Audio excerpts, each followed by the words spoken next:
my neighbor is about to start mowing. So I may have to like stop right dead in the middle and move into my kitchen if it starts getting too noisy. All right. So today, the whole purpose of today is to quickly point out some things about Pokemon in the wild and then go into the new quest, talk about what you're supposed to be getting out of that quest, and kind of how to go about doing each of the parts. So once again, because I have a lot of people who are still having issues logging into things and whatnot, I might go over some details you already know. Just be patient. I'm trying to make sure everybody's on the same track with me right now. So as I pull up a new screen share here, I'm going to swing over here to the internet, and I am on Google Classroom. So last week, things I want to point out about last week. Number one, on the week ahead, I broke down what you should be getting done every day if you're working about 30 minutes a day. Again, some of you are working a little bit slower. Some people aren't as fast as I am, obviously. You know, I'm the one who created the assignment, so I would obviously get it done a little bit faster. Point being, this is just a guideline. So this is not meant to stress anybody out. And I don't want you to look at the things that are up here as solid due dates. This is just kind of me trying to give you a good idea of about how much you should be able to get done each day. The other thing is, obviously, it has the links for our Zoom meetings. And on top of that, it lets you know when I'm going to be on Zoom so that you guys can show up and ask questions. I know some of you are getting frustrated because I'm not finding you in the Google Classroom comments. I've addressed this twice in two different videos, in two different Zoom meetings, talking about the fact that it's really hard for me to keep track of when I get comments on Google. It's not a great system. So they've just recently started putting these little bubbles here up. So my preference is that you either show up to the Zoom meetings and ask questions there. You can ask them in the chat. You can ask them on camera. It doesn't bother me either way. Ask questions on the Classcraft chat system, because then we can have a chat back and forth. That conversation is still recorded, so we don't have to worry about legal issues. Or send me an email, and I will post my email again up on Google Classroom in the stream for everybody who needs it, and I will start putting it in the week ahead. So those are the best ways to get ahead of me, or get a hold of me, not necessarily the Google Classroom comments. There's just too many threads for me to have to go look at and try and find things. So that stuff being said, last week for Pokemon in the Wild, the quest, you can see 4 people in 6th hour have turned that in. That's totally awesome. I'm glad 4 of you were able to get that done and turned in. A lot of people were still turning it in yesterday and today. Totally fine. If you're not done with it, just keep working on it till you are. The quests are not going to go away. I'm going to leave them up there so you can finish things up at your own pace. Again, we're all in different situations right now. The other things I wanted to draw attention to last week, I went through, these are the original instructions where I was kind of being a goofball. But then on Thursday of last week, this video here, Science Class Thursday, April 23rd, I went through the entire Pokemon in the Wild assignment. And in that video, I went through several different examples of how you would go about doing Pokemon, how you would figure it out. I went through some examples for the plant side, or the animal side of it, where you actually had to go find real things out in your backyard or your park or whatever. And I even showed how to do the final assignment on there. So if you are still having issues completing Pokemon in the Wild, please go here and watch this video first before asking me questions about it, because chances are your question is going to be answered in there, and I don't want all that effort to go to waste. So check that out. All right, so that's all I'm going to say for last week. Again, just keep working best you can if you're not done. This week, the new thing that we're doing, so let me go on ahead and go into the week ahead here. So again, this is this week's week ahead. You can see that Monday through Wednesday, I was just asking you to finish up Pokemon in the Wild. And on Wednesday, yesterday, I suggested that if you were done, to go on ahead and get started on the Curing Explosive Fever quest. And really, you could have gotten the introduction and getting learned up done yesterday if you had started. Again, if you didn't get started yesterday, it's totally cool. These are just suggestions to try and show you about how much you should be able to do each day. Okay? All right. So today, obviously, got our AMA this morning. I did post a video up this morning that's going to go through some of the same stuff that I'm going through today. So I did do an AMA this morning. And then again, I'm just showing you guys what we're doing each day, what part of the quest you should be doing. So let's go on ahead and get into it. The Curing Explosive Fever. By the way, this is the video I did this morning for those of you who would also like to go back and check that out. So you see these 3 assignments right here. There are going to be 2 or 3 more popping up for Explosive Fever, but they will pop up in week 5.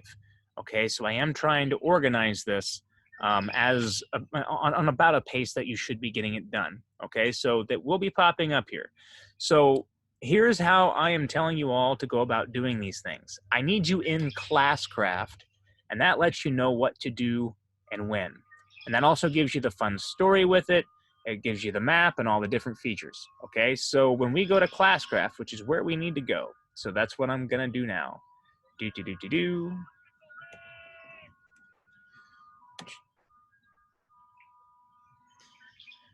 And I gotta log in, so I'll move this out of the way. Do. Science class on the internet. Here we go. All right, so Tamriel Genesis 1. I'll just go into first hour. All right, going in quests. So when you log into Classcraft every week, just as a reminder, your quests and the messaging system are the 2 things that you should be mainly using. And there's that wonderful lawnmower. So I'm gonna pause here and I'm gonna head inside. Of course.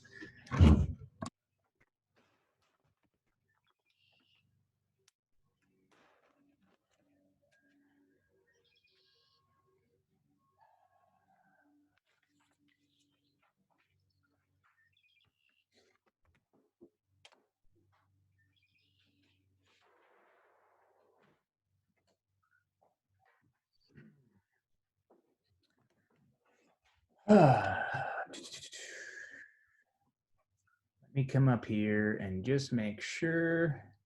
All right, so we should be good to go. Back to where I was. So with these quests, going into Explosive Fever, we're going to get into that in just a second. So over here on the side is the quest menu, and then you also have the messaging system. So this is what I'm recommending if you need to get a hold of me about any issues, you have a question about assignments, or any parts of your quest, whatever. This is the best place to get a hold of me because it immediately gives me a badge right here, and then I can just scroll down to your name and I know who it is that's having the issue. So if you need to send me messages about anything, do it there. That's the quickest and easiest way. And again, all of these will always be saved on the system. So if there are any questions or issues or whatever, I mean, it's always going to be there. So, all right, into Curing Explosive Fever. The entire storyline here is that there is a village called Solitude. It's a mountain city. And there is a disease that is going through the population and causing their heads to explode, which is why it's called explosive fever. And just like as if this were, 500-600 years ago, there are no vaccines. So the only thing that you're able to do is treat the symptoms of the disease and hope people can survive and then thus have an immunity to it in the future. And your job as an adventurer is to learn what you need to learn so you can go out and find some sort of a remedy to keep people's heads from exploding. And the problem is that the resident ethnobotanist, Professor Left Eye, he was one of the first people to get the disease, and unfortunately his head exploded. So we don't have anyone with the training right now to essentially go find this cure and keep this from going in to other populations. We want to keep it just in the city of solitude. We're hoping it doesn't spread to the surrounding regions. So your first assignment is to get into biodiversity. And there's a reason why. This has a big connection to ethnobotany. The fewer things there are, the fewer options or potential medicines you're going to have to choose from, right? So this whole assignment here, if you have already gone into biodiversity with me in the past, my recommendation is that you read the article in order to complete the assignment, right? If you are one of my sixth graders, we didn't touch biodiversity yet. So I want you to watch the Bill Nye video because it's closer to a crash course. Won't be as detailed, you won't get as much information, but it's a good way to get a broad understanding of what biodiversity is and why it's important. Now, where would you find this assignment? Okay, so you've read the story here, then you go into the task and you're like, okay, well, I can click all of these things, but I can't type in this document. That's because it's on Google Classroom. So if you go to Google Classroom, I'm going to get rid of Pokemon in the Wild and the week ahead. All right. So when you go to Google Classroom, it's the first one up here, and it says Bill Nye Biodiversity, and it even has the name of the quest step. So you see an explosive fever quest step, getting learned up, and that's the one that you're on right here is getting learned up. So that's where you find that assignment. Now, the questions that you're answering on that assignment are fairly straightforward, especially the first two. I ask you straight up what biodiversity is. I ask you why it's important to the ecosystem or ecosystems in general, but then I get to the critical thinking questions here.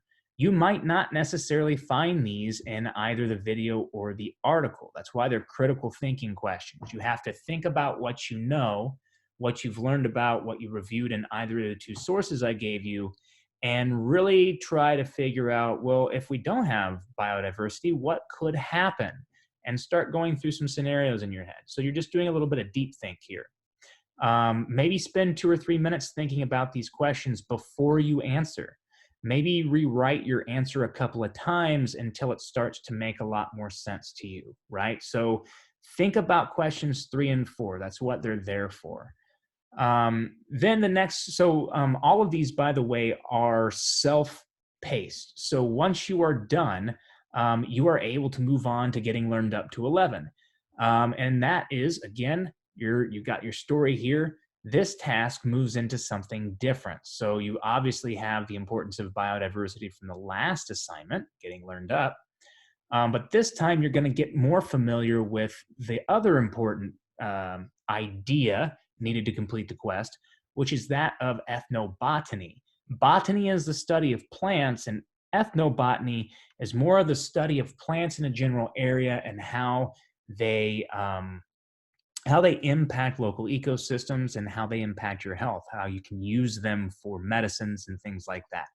So what you have to do here is essentially watch a documentary from PBS. So this is probably a 2-day step for you if you're doing 30 minutes a day, because this is 20 minutes long, 27 minutes long.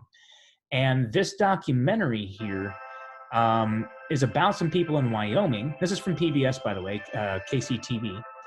And it's about different people in Wyoming who are different herbal ethnobiologists or botanists, and all of the different types of plant medicines that they find and how they use them, and some of the dangers, because I do want to stress this point with this assignment.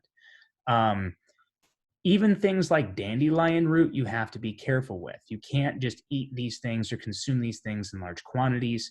How you prepare them is very important.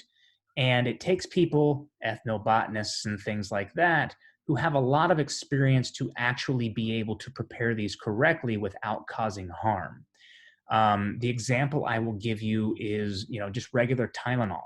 2 small Tylenols will be fine for whatever pain you might have. But if you take 15 or 20 at a time, well, then you're going to the hospital. So plant medicines can be like that. Seemingly small amounts of a plant that you would think, or maybe even online says has medicinal benefits. Well, it could be that it takes a very, very small dose. And if you don't know the dosage, well, you could do yourself some serious damage. So things like that come up in this documentary, but it's also interesting just to kind of get a general feel for what it is as a field, what what you'll be doing on your adventure here, on your quest. So you're watching this, and then you have some questions to answer. And those questions, once again, as I even say down here, are located in Google Classroom. So explosive fever, getting learned up to 11. That's this one right here, herbal medicine. And I have some simple questions here for you to answer about this, okay? And again, I have the link to the biodiversity, or not the biodiversity, the documentary on ethnobotany right here for you. So I'm trying to make this as simple and easy as possible here. When you're done with this, then you move into really the meat and potatoes of the assignment or of the quest. And this is where you will be going into actually trying to find a cure for this disease, explosive fever. So make sure you're reading the story. I do put time into that. I'd appreciate it. For this particular assignment, this is a two-part assignment. So you see there's identifying potential cures, and then the next step is actually finding a cure. And they both use the same document. The document I'm talking about is this guide right here. So I have it linked. And when you click on this, it will pop you open to the one you can't adjust. Obviously, this is on Google Classroom, and it's under the same name, Identifying Potential Cures. So I'll show you that in a second.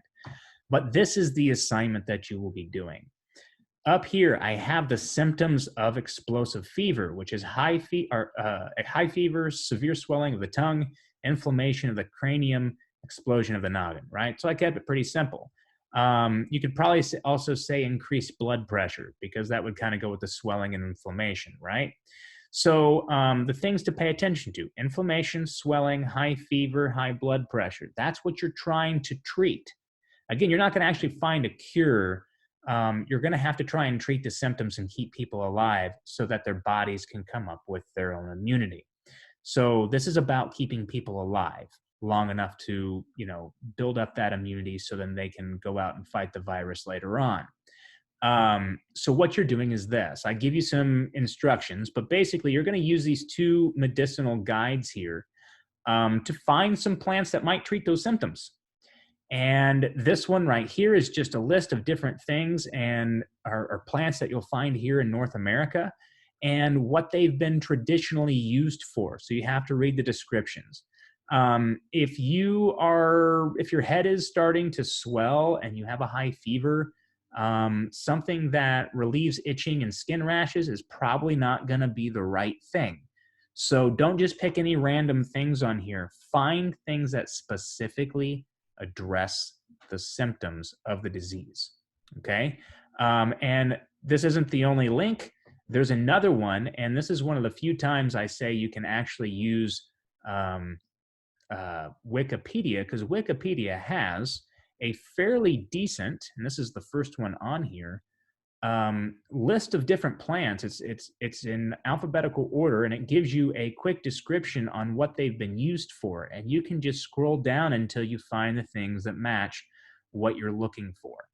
Okay, so this is these two resources are how you are going to complete these 3 slides, and it's just 3. You only have to find 3 potential cures.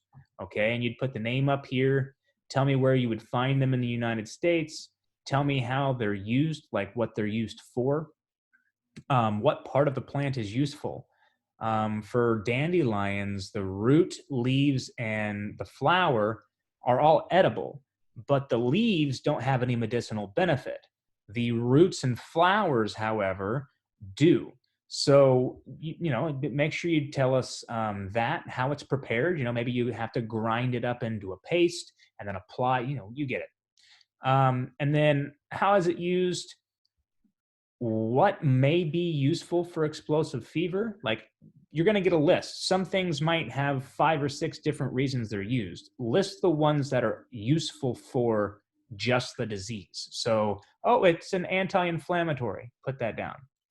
And then why may it be useful? I want you to explain why you think that's going to be a useful thing. Well, People's heads continue to swell and swell and swell until they explode. So I think this lowering blood pressure would relieve that pressure and maybe keep their heads from exploding. Like, give me a reason as to why you think it's useful. And if you need examples, I have an example up here, which is dandelion. And yes, you can reuse this, but you kind of got to put it in your own words. Okay, so dandelion is one you can use. That is for the first step of this, which is, again, finding potential cures or identifying potential cures. So back to Classcraft, if I can find it again, there's too many links opened. Boop. There we are. Okay. Then that would move you into finding a cure. So I did mention that I only wanted you to do the top 3 slides. That's because the last 3 slides where it says cure found, I want you to go outside again in your own yard and find some plants and do some research on the ones that are actually in your yard. You're gonna find dandelion probably in your yard, so that counts. And I want you to look up the same information, but now this time you have to figure out what it was that you found in your yard and then go figure out if it's actually useful or not, right? So you might want to take a picture of 5 or 6 different plants and then only put the ones that are useful here. If you're only able to find one useful plant, but you took a picture of 6, well, use your other examples and just say cannot be used or something like that to indicate, hey, I did the assignment. I couldn't find anything in my yard that was useful, but here's what I found, and hey, here's some uses that they do have, like something like that. Don't overthink this. But really, what you're trying to do is go out and find something that can actually save the people of the mountain city of solitude, so their heads don't explode, because we don't want that to happen. So anyways, that is it. That will get you up until basically probably Tuesday of next week. You got your first 2 steps getting learned up, and then getting learned up to 11. That's biodiversity and then ethnobotany. And then identifying a potential cure and finding the cure. Both of those steps, those 2 go together. And that you could probably start on Monday and work on Monday and Tuesday. So that kind of lets you know what's kind of coming down the pipe. Now, the other thing to mention, so I'm going to go back out to the map view. The only other step that's on there for you is analysis. And on analysis, basically, I'm having you do what finding the cure is. So you're going through it, the things that you found and making sure they actually work, and they wouldn't make somebody sick or address a problem that's not a problem. So then after that, I have some other steps for you, but I haven't loaded them up. I haven't connected them because I don't want people getting too far ahead. Also, too, I want to make sure that some of these steps are pretty good. So viruses, for instance, is one where you're actually going to go and look into the uses for viruses in an ecosystem, because believe it or not, viruses do play an important role in ecosystems.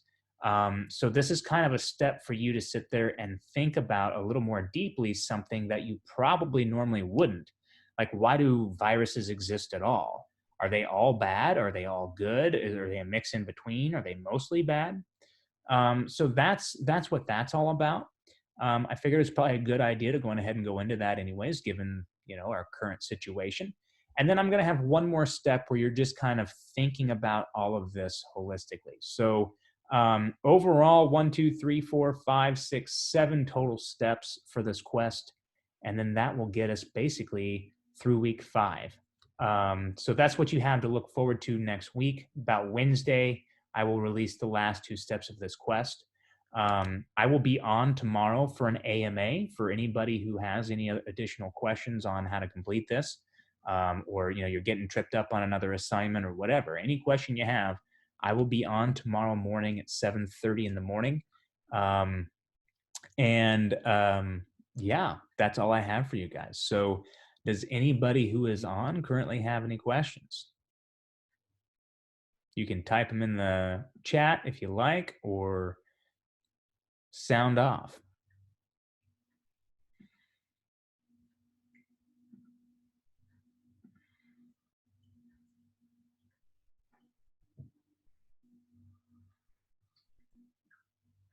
Okay.